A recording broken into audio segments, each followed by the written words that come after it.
Hour channel hi నాన్ మామ్ official. ఎట్లున్నారు? అందరు మంచిగా ఉన్నారు? మేమైతే సూపర్ ఉన్నాం. ఈరోజు మన రెసిపీ వచ్చేసి కందిపప్పు కిచిడి కాంబినేషన్లోకి చారు అయితే వేయబోతున్నాను. ఇది నా ఫేవరెట్ రెసిపీ. కూరగాయలు లేనప్పుడు కానీ లేదా ఏదైనా టేస్టీగా తినాలనిపించినప్పుడు అయితే నేనైతే ఇది చేసుకుంటా. ప్రాసెస్ కూడా చాలా సింపుల్గా ఉంటుంది. ప్రాసెస్ మొదలు పెడదాం. ఎలా చేయాలో చూసే ముందు నా వీడియోస్ కనుక మీకు నచ్చినట్టయితే లైక్ చేయండి, ఛానల్ని సబ్స్క్రైబ్ చేసుకోండి. అయితే నేను కొంచెం చింతపండు తీసి నానబెట్టుకున్నా. ఇది నానేలోపు మనం కిచిడి అయితే వేసుకుందాం. ముందైతే ఒక అర్ధగంట ముందు నేనైతే కందిపప్పు అయితే తీసి నానబెట్టుకున్నా.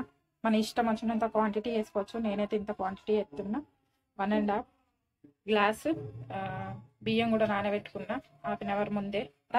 ఆలుగడ్డలు, టమాటాలు, ఉల్లిగడ్డలు, మిరపకాయలు, కొత్తిమీరకు, కళ్యామాకు ఇట్లా అన్ని కడిగేసి పెట్టుకున్నా. ఇప్పుడైతే స్టవ్ ఆన్ చేసుకొని నూనెనైతే పోసుకుంటున్నా సరిపడా.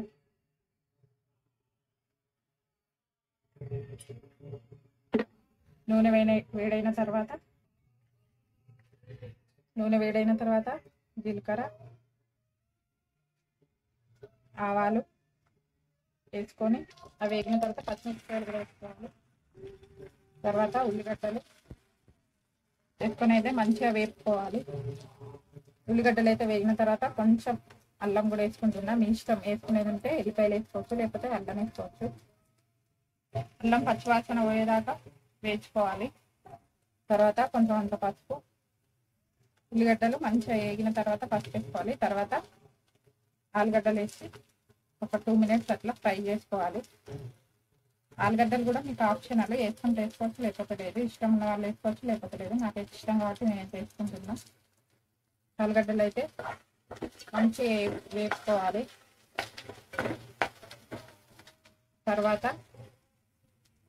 మనం కడిగి పెట్టుకున్న పప్పు అయితే ఇందులోకి వేసేసుకుంటున్నాం.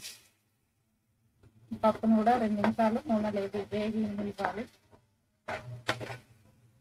పప్పు కూడా వేగిన తర్వాత కడిగేసుకున్న టమాటా ముక్కలు కూడా ఇందులో వేసుకొని మంచిగా కలుపుకోవాలి. తర్వాత రుచికి సరిపడా ఉప్పు, కారం కూడా వేసుకోవాలి. మనం చారులా వేసుకుంటాం కాబట్టి ఇలా కొంచెం ఉప్పు తక్కువనే వేసుకుంటున్నా నేను. మళ్ళీ చారు ఇది ఎక్కువ అయిపోతుంది. మంచిగా కలుపుకోవాలి.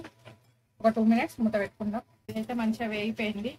1.5 గ్లాస్తోని బియ్యం తీసుకున్నా కాబట్టి ఇదే గ్లాస్తోని 3 గ్లాసెస్ వాటర్ పోసుకోవాలి. 3 గ్లాసుల నీళ్ళు అయితే పోసుకున్నాయి. ఇప్పుడు ఇది మసలిన తర్వాత బియ్యం వేసుకోవాలి. ఈ నీళ్ళు అయితే మసలే వరకు అయితే మనం చారుకి ప్రిపేర్ చేసుకుందాం. ఇక్కడనైతే చారు మంచిగా కలుపుకొని ఇంట్లో వడబోసుకుంటే అయితే ఎసరైతే మసులుతుంది, నీళ్ళు అయితే మసులుతున్నాయి. ఇప్పుడు ఆ బియ్యాన్ని నీళ్ళు అంపుకొని నీళ్ళు వేసేసుకుందాం. బియ్యం అయితే ఇంట్లోకి వేసుకొని మంచిగా ఒకసారి కలుపుకోవాలి. ఉప్పు తక్కువ ఉంటే కొంచెం ఉప్పు చూసుకొని వేసుకోండి. అయితే మనం చారు ప్రిపేర్ చేసుకుందాం. ఇదైతే నేను చారును నీళ్ళు తీసి పోసుకొని పెట్టుకున్నా. ఇప్పుడు ఇందులోకి ఉల్లిపాయ ముక్కలు వేసుకోవాలి. తర్వాత ఉప్పు, తర్వాత కొంచెం కారం కూడా వేసుకోవాలి. ఇదంతా మంచిగా మిక్స్ అయ్యేటట్టు మంచిగా కలుపుకొని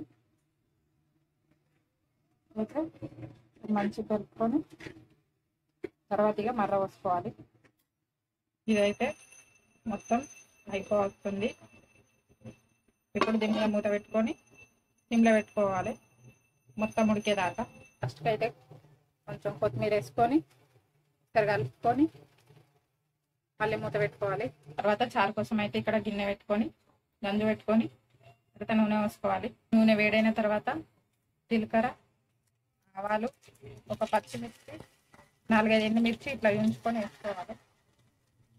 ఎండుమిర్చి వేగిన తర్వాత ఉల్లిపాయలు కూడా వేసుకొని మంచిగా వేగనివ్వాలి.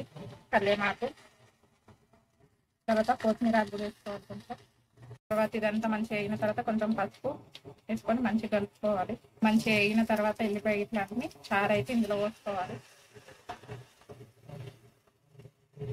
అయితే కమ్మటి పుల్లటి చారు అయితే రెడీ అయిపోయింది. ఇక్కడ కిచిడి కూడా రెడీ అయిపోయింది ఆల్మోస్ట్. కిచిడి అయిన చారులోకి పాపడాలు కానీ అప్పడాలు కానీ వేయించుకొని తింటే సూపర్ ఉంటుంది కాంబినేషన్. మీరు కూడా ట్రై చేయండి. ట్రై చేసి ఎలా వచ్చిందో కూడా కామెంట్ చేయండి. వీడియో నచ్చితే గట్లా లైక్ చేయండి, ఛానల్ని సబ్స్క్రైబ్ చేసుకోండి. Thank you for watching this video. Bye bye.